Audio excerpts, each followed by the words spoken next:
Pessoal, sejam bem-vindos a mais um Evangelho no Lar, promovido pela nossa Casa de Oração Prosa Bem. Como vocês estão? Espero que todos estejam bem, sintam-se abraçados fraternalmente. Sejam bem-vindos a mais esse Evangelho no Lar.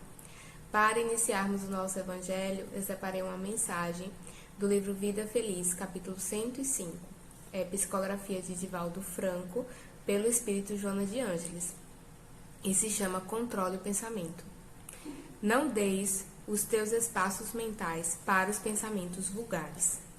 Preenche todas as brechas com ideias de edificação, da ação do bem, da felicidade própria e alheia.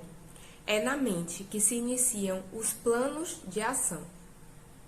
A mente ociosa cria imagens infelizes, que se corporificam com alto poder de destruição, consumindo quem os elabora e atingindo as outras pessoas.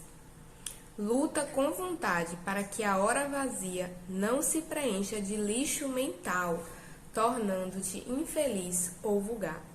E aqui a benfeitora mostrando para a gente o quanto é importante nós trabalharmos a nossa mente, trabalharmos aquilo que pensamos, porque o que nós pensamos é o que nós somos, e de uma certa forma nós exteriorizamos isso, colocamos isso para o nosso próximo. Então, o que estamos pensando, o que estamos cultivando em nossa tela mental, tudo isso revela o que somos. E além disso, gente, é a nossa mente que estabelece a sintonia, a afinidade com os espíritos. Então, imagina só, uma pessoa que não tem bons pensamentos, não cultiva bons pensamentos, que será que ele vai atrair, né, para a vida dele? Então, é muito importante realmente que a gente tenha o controle daquilo que a gente pensa, porque isso se converte sim em atitudes, em palavras, em sentimentos, enfim. Precisamos ter bastante cuidado com aquilo que nós pensamos. Então, vamos fazer a nossa prece para iniciar o nosso Evangelho.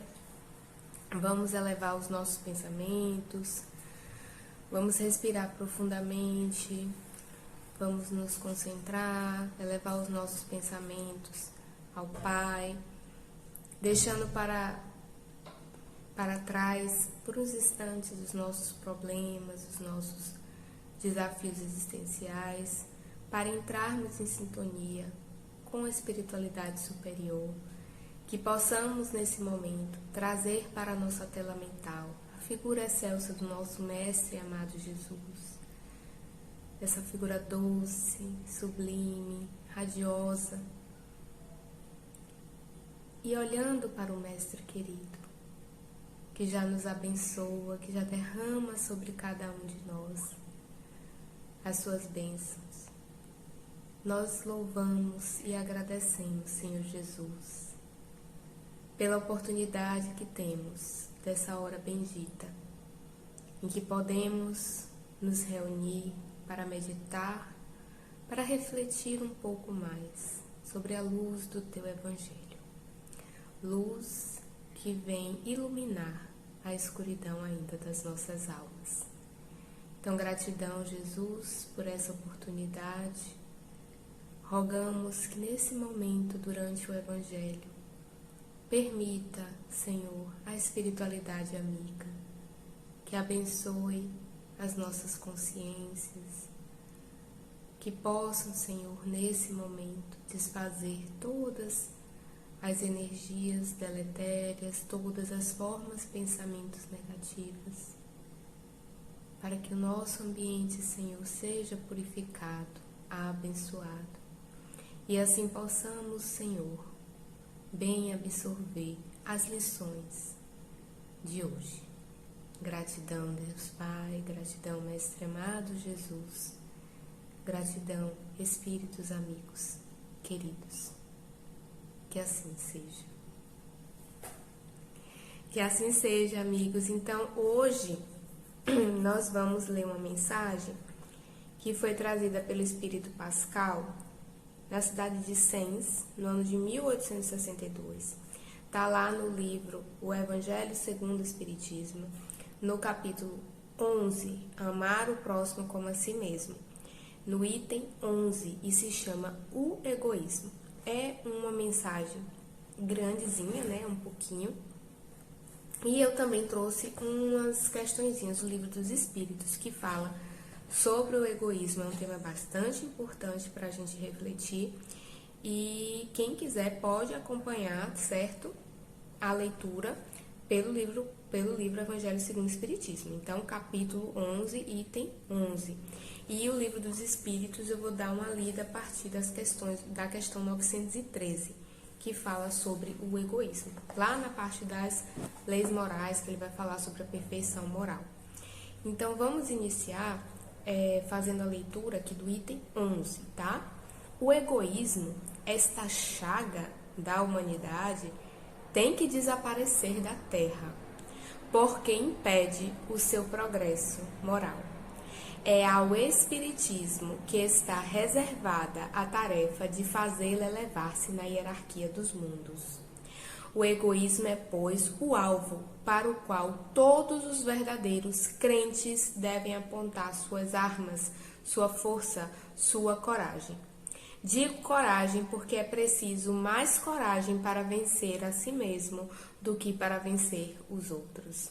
Que cada um, portanto, empregue todos os esforços a combatê-lo em si, certo de que esse monstro, devorador de todas as inteligências, esse filho do orgulho, é a fonte de todas as misérias terrenas, é a negação da caridade e, por conseguinte, o maior obstáculo à felicidade dos homens.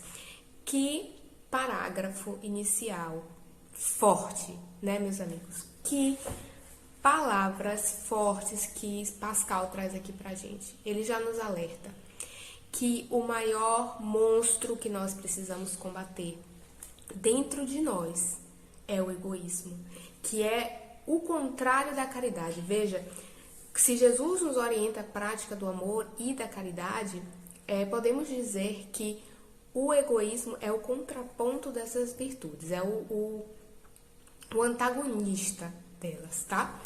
Então, como que eu vou praticar o bem, como eu vou praticar o amor, como eu vou praticar a caridade, como eu vou praticar a piedade, o perdão, enfim, se eu sou uma pessoa egoísta, se eu sou uma pessoa que coloca os meus interesses na frente de tudo e de todos, não importa quem seja, eu não tenho respeito pelo meu próximo, o que importa para mim é a satisfação das minhas vontades, dos meus interesses, é o eu e eu.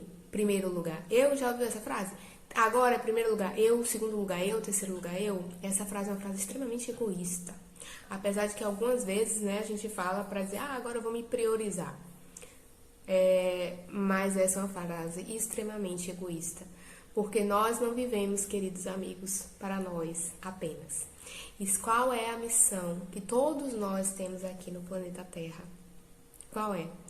É a de nos transformarmos intelectual e moralmente, né? Progredirmos nesses dois aspectos, mas também é nossa missão auxiliar o nosso próximo. Então, a gente contribui com a obra da criação, trabalhando em favor da humanidade, em favor do nosso próximo. E qual é o nosso próximo mais próximo? O nosso próximo mais próximo é a nossa família. Então, como é terrível, por exemplo, termos um comportamento egoísta dentro do nosso lar? Nós vamos nos tornar tiranos dentro do nosso lar, se pensarmos apenas em nós, achar que as pessoas devem viver para nos servir, para servir as nossas necessidades. Como é difícil viver com pessoas assim. São geralmente pessoas que a gente olha, né, e diz, caramba, como é difícil conviver com essa pessoa. E é isso que ele diz, todos nós agora precisamos vencer a nós mesmos. A luta não é contra o nosso próximo. Porque a gente quer, né? A gente lê o evangelho e diz, fulaninho, esse evangelho é pra você. Porque egoísta é tu, viu, menino? Não é assim que a gente faz? Só que não é isso que o evangelho quer dizer. Não é dessa forma. O que ele tá querendo orientar aqui é que a gente deve olhar pra gente. Se olhar no espelho, refletir e verificar o quanto ainda temos de egoísmo dentro de nós. E lutarmos para compreendermos o nosso comportamento e lutar contra ele. contra, que eu digo, trabalhar de uma forma positiva para transformar o egoísmo, para mudar esse egoísmo, para retirar ele de nós e transformar em amor, em caridade. Claro que não se começa, né, meus amigos, de uma hora para outra. Esse trabalho, ele é um trabalho contínuo, de muitas existências, para que a gente possa realmente extirpar do nosso coração essa chaga. Então, veja, quando a gente vai para o Livro dos Espíritos, foi por isso que eu trouxe ele, lá na pergunta 913, Kardec perguntou aos espíritos assim: dentre os vícios, qual que se pode considerar radical? Ou seja, qual é o pior, gente? Qual é o pior dos vícios que a gente pode ter? Porque ele está conversando aqui sobre a perfeição moral. Então, para eu alcançar essa perfeição moral, de todos os vícios que a humanidade possa ter, Kardec pergunta: qual que a gente pode considerar assim o mais radical? Esse aí a gente tem que realmente ter muita atenção e cuidado com ele. E ele disse: já o dissemos inúmeras vezes, isso aqui é a espiritualidade respondendo, na 913. Já o dissemos inúmeras vezes, o egoísmo. Dele deriva todo o mal, gente, do egoísmo, de pensar em si, de só olhar para si, de não olhar o outro, de não ter um olhar caridoso, de não ter amor, de não ter carinho, não ter cuidado, não ter compreensão com o outro. Em só pensar na gente, em satisfazer a nossa vontade, o que eu quero, da forma que eu quero, na hora que eu quero, eu. Ele diz: disso deriva todo o mal. E se você parar para meditar, isso é verdade. Isso é verdade. Quando a gente começa a analisar os problemas, a gente vê que o fundo dele, no fundo dele, o que tem é o egoísmo, é o danado do egoísmo.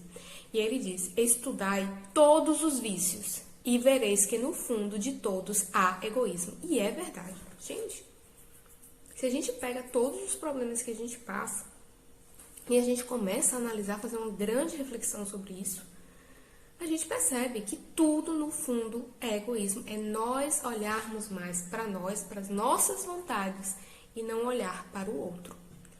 Ele diz: por mais que luteis contra eles, por mais que vocês lutem contra os outros vícios, não conseguireis extirpá-los, ou seja, eliminá-los, enquanto vocês não atacarem o mal pela raiz, enquanto não destruir a causa. Então, a causa de todos os outros, os vícios que a gente tem, de todas as outras imperfeições é o egoísmo. Não adianta você ir só no efeito. O problema é no efeito. Você tem que extirpar a causa, eliminar a causa, e a causa é o egoísmo.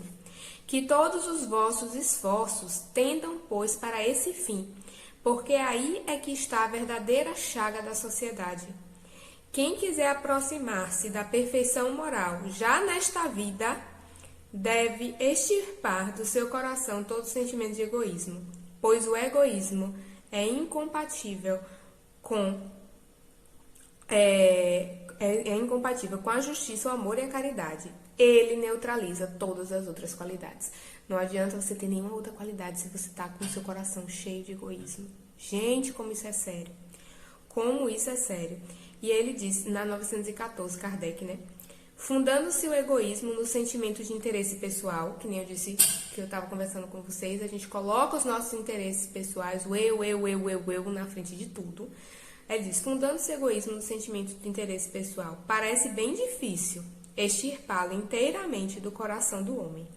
Chegar-se a isso, ou seja, nós vamos realmente, Kardec pergunta, nossa, isso parece muito difícil. Muito difícil você imaginar que as pessoas vão abrir mão dos interesses dela e que vai tirar esse sentimento de egoísmo da gente. Então, será que isso vai acontecer? É isso que Kardec pergunta. E ele diz que à medida que os homens se esclarecem sobre as coisas espirituais, eles passam a dar menos valor às coisas materiais. Além disto, é preciso que se reformem as instituições humanas que o entretêm e excitam. Isso depende da educação. Educação, minha gente, conhecimento. Bem que já se diz, né? O conhecimento liberta.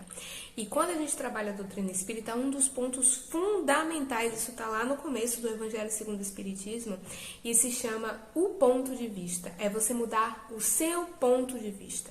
Passar a ver as coisas não apenas do aspecto da matéria, do agora. É você se transportar, sair desse lugar que você está, subir, olhar tudo como de uma montanha. Você olha do alto de uma montanha e você vê a sua vida e você vê que ela é um pontinho no mar de existências que você vai ter. E que o planeta Terra é só mais um pontinho ali da criação, é só mais um planeta. Aquela existência, por mais que ela dure 6 anos, 100 anos, ela vai passar, ela é efêmera. Então, quando você muda o seu ponto de vista e passa a considerar as coisas do ponto de vista do espírito, você começa a dar uma atenção relativa para a matéria. Porque, hora nenhuma, a espiritualidade diz que nós devemos abandonar a vida na matéria, se isolar e não fazer nada de forma alguma. Devemos trabalhar, devemos estar na matéria, estarmos no mundo, mas não sermos do mundo. Essa é a frase que eu queria. Devemos estar no mundo, mas não sermos do mundo, tá? Então, gente, é muito importante a compreensão da vida futura. É muito importante compreender que nós somos espíritos imortais, que a nossa vida aqui na Terra é passageira, somos seres espirituais tendo uma experiência na matéria. E que quando sairmos daqui, continuaremos vivos. E vou sair daqui como? Melhor? Porque terei outras existências, já tive muitas existências, não somos espíritos novos, recém-criados, tivemos inúmeras reencarnações já. E teremos milhares de outras. Então, quando eu tiver um problema, quando algo me atordoar, que eu pense, vale a pena? Vale a pena? Vale a pena eu me comprometer? Vale a pena eu comprometer o meu espírito nessa existência? Com mais débitos, sendo que eu vim para aqui para me melhorar? Então, é essencial a compreensão da imortalidade da alma, a compreensão da pluralidade das existências para que a gente mude o nosso ponto de vista. Com a mudança do ponto de vista, da educação do nosso espírito, neste ponto, nós vamos dando um valor relativo à matéria, o valor que a matéria merece, que é um valor relativo, porque ele é efêmero, ele é passageiro, certo? E tem uma pergunta aqui que ele fez, que ele pergunta na 917, que eu achei muito importante a gente ler ela, porque Kardec diz assim, é uma resposta que é dada pelo espírito Fênelon. Fênelon, ele é, quem estuda a codificação sabe que ele é um espírito muito elevado, ele ajudou bastante na codificação, ele trabalhou muito na codificação, espírito elevadíssimo, de alta estirpe, e que Kardec pergunta qual o meio de se destruir o egoísmo, e quem vai responder é Fênelon. Olha só o que Fênelon fala. De todas as imperfeições humanas, a mais difícil de extirpar é o egoísmo, porque resulta da influência da matéria. Lembra que a gente precisa ter essa mudança de perspectiva do que é a matéria, do que é a vida na matéria, para a gente poder extirpar o egoísmo. Então ele diz, o egoísmo é o mais difícil porque ele resulta da influência direta da matéria. Influência de que o homem, ainda muito próximo de sua origem, não pôde libertar-se, já que tudo concorre para mantê-la, suas leis, sua organização social, sua educação. Então a sociedade ela ainda se organiza muito para que se priorize a matéria. Nossa sociedade quer o nosso bem-estar material, quer que a gente pense na matéria como a coisa principal das nossas vidas, enquanto não é. Ele diz, o egoísmo se enfraquecerá com a predominância da vida moral sobre a vida material, e sobretudo com a compreensão que o Espiritismo vos dá sobre o vosso estado futuro real, e não desfigurado por ficções alegóricas. Então, compreendendo a imortalidade da alma, compreendendo que no plano espiritual somos responsabilizados por tudo, que teremos várias existências, então nós começamos a partir daí, nessa compreensão, a nos educarmos e a mudarmos um pouco o nosso ponto de vista das coisas materiais. E ele diz, quando bem compreendido e identificado com os costumes e as crenças, o Espiritismo transformará os hábitos, os usos e as relações sociais. Ou seja, as nossas relações serão transformadas quando bem compreendermos a doutrina espírita, porque ela nos dá um ponto de vista relativo da matéria. O egoísmo se baseia na importância da personalidade, no eu. né? Eu me dou muita importância. Ora, repito, o espiritismo bem compreendido mostra as coisas de tão alto que o sentimento da personalidade desaparece, de certo modo, diante da imensidade, destruindo essa importância ou pelo menos reduzindo-a às suas reais proporções. Ele necessariamente combate o egoísmo, porque nós vemos que até nós temos uma importância relativa. Não é eu, não. Eu também, mas o meu próximo segue aí, ó, do ladinho. Eu tenho que ajudar ele, eu tenho que compreender, eu tenho que ajudar a humanidade. Não pode ser só o que eu quero. Aí ele diz, o choque que o homem experimenta do egoísmo dos outros é o que muitas vezes o torna egoísta, porque sente a necessidade de colocar-se na defensiva. Somos vítimas, muitas vezes vítimas do egoísmo do outro. E aí a gente diz, eu não vou ser mais besta não, agora eu e eu. Não é? Assim? E é isso que ele está dizendo. Vendo que os outros pensam em si mesmos e não nele, ele é levado a ocupar-se consigo mais do que os outros. Que o princípio da caridade e da fraternidade seja a base das instituições sociais, das relações legais de povo a povo e de homem a homem, e este pensará menos em si, quando vê que outros pensam nele. Olha como muda. Quando a gente vê o outro pensando, né, pensando no bem da humanidade, no bem do próximo. E aí ele começa a ser influenciado por isso, e ele pensa menos em si, quando vê que outros pensaram nele. Sofrerá, assim, a influência moralizadora do exemplo e do contato. Exemplo é tudo, né, gente? É tudo. Em face do atual transbordamento de egoísmo, é preciso verdadeira virtude para que alguém renuncie à sua personalidade em proveito dos outros, que quase sempre não o reconhecem. É principalmente aos que possuem essa virtude que o reino dos céus se acha aberto. A esse, sobretudo, está reservada a felicidade dos eleitos, pois em verdade vos digo que no dia da justiça, todo aquele que só houver pensado em si mesmo será posto de lado e sofrerá pelo abandono a que será relegado. Nossa, muito forte, né, gente? Muito forte. Quem quiser pode dar uma lida lá a partir da questão 903 no Livro dos Espíritos e item 11 do Evangelho segundo o Espiritismo. Então, vamos fazer a nossa prece para encerrar o nosso Evangelho? Vamos elevar os nossos pensamentos a Jesus.